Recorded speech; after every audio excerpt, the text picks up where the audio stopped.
Hello the internet and welcome back to the Waifus. I am Sefhi and today we have our day 1 review and testing on Mary Scarrow. Thank you for letting me use your account because I have no resources to be building units right now. Thank you to all of you for making me build Ray, and no, not Ray from the collaboration, but the small one. So before we start, leave a like, subscribe, and make the channel, and let's talk a little bit about Mari, how she works, what teams can she be fit in, and if you should be pulling for her or not. Now, important to mention, this is a one-day review, and I would wait couple more days until we properly see how good or not she is. So far, she's a really good support that will find place on a lot of raids on elemental damage, but if there is no elemental advantage for her, there is almost no reason to be bringing her. So let's talk a little bit about this. And let's start with her skills first, and then we'll move into the gear, the cube, the team synergy, and some tests we've been running. So first of all, her skills. Skill 1 deals damage to shields and pierce damage. This is really good. The problem is pierce damage. B2 Electro. When we talk about pierce damage, there is not a lot of units that have pierce. Do let me know if I am missing any other pierce damage unit in this list, and I will change it. But as far as I know, this is the list. So she can be paired with the Killer Wife, which means you want to go with another pierce character, either Harran or Asuka for snipers, or Alice if you want to go the Killer Wife. If you want to go Dorothy, it's a last bullet team, and Electro Girls, but she doesn't pair super well there, and I'll show the test in a second. Meaning her limitations, it's being Electro, while the other collaboration characters are fire. Meaning, yes, you can pair them together, but I don't know why Shift Up decided to make her Electro in contrast to fire, just like everyone else. I assume to not make them too overpowered, but God knows the reason. So that's the first, like, a small thing that I dislike about her, is that the pierce damage is really good, but then it's like, okay, you can only apply this to specific units, considering the collaboration wants a couple meta characters, and that's it, nothing else. When it comes to skill 2, I think this is her worst skill, because this is a 10-second cooldown, 5-second duration, 50% uptime constantly through the fight, pretty good, but it's attack for herself and then attack for everyone else based on caster's attack. She's a support unit, and we all know that those type of buffs are not as good, and this is a 26% at level 7, so even at level 10, this is not really worth taking that far. And then we have her burst skill, which is dealing an AoE damage to all enemies and increasing attack damage to all allies by 40%. This is her best skill, and this is the reason you want to take her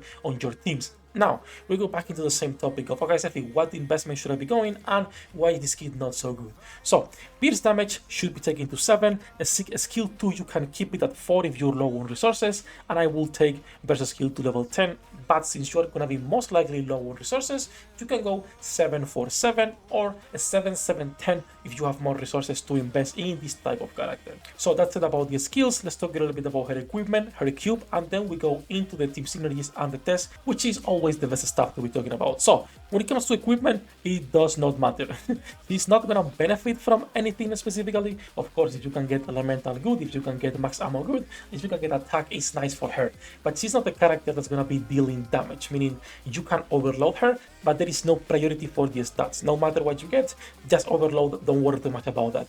And when it comes to the cube, sadly, she's a character that it does not matter. She's not like other support units that are conditioned by ammunition or by the tip or by the type of team they are with. No, she's a support that can be slot into almost any team as long as you have some pierce units, and she will work out of the box. Since her kit is not even that good, you can put resilience, you can put bastion, you can put even the charge speed cube if you want, or max ammo, and it will work. Put whatever you have a slot available.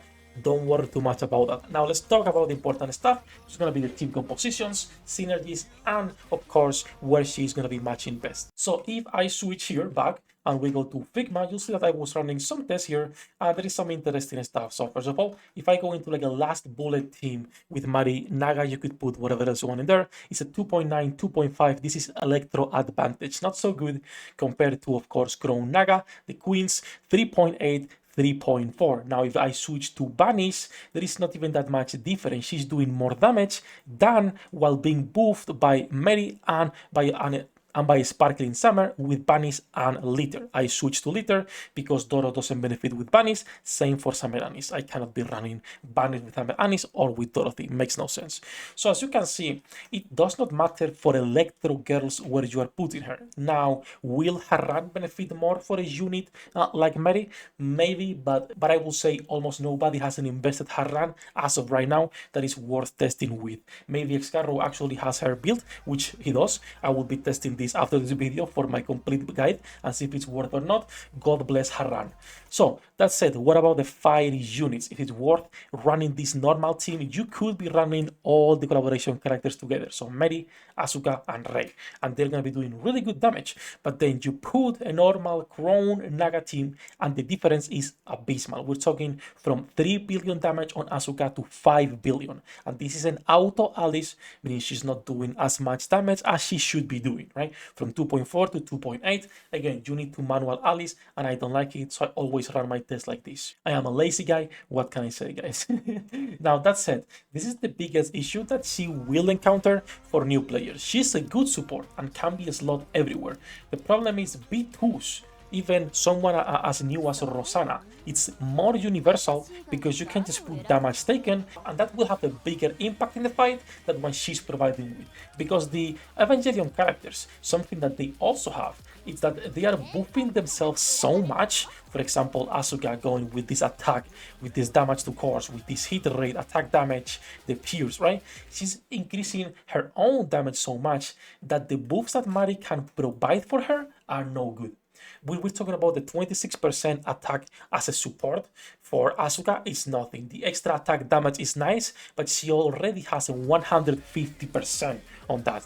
Same for the Pierce. So that's the biggest problem that I'm seeing with her right now. Now, long term, when we talk about actually characters that will survive for longer periods of time, Mari is probably going to be the case rather than Asuka or Rei, because she has a kit that will work out of the box in most teams. Meaning you just need Pierce damage, cooldown reduction, and you're good to go. So you can put whatever characters you need with Pierce, and they will benefit from this. Now, once again, this is good because long term we're going to be getting more and more characters that are not going to be like Asuka, that will be like Alice, SBS. They do not self-buff themselves so much, right?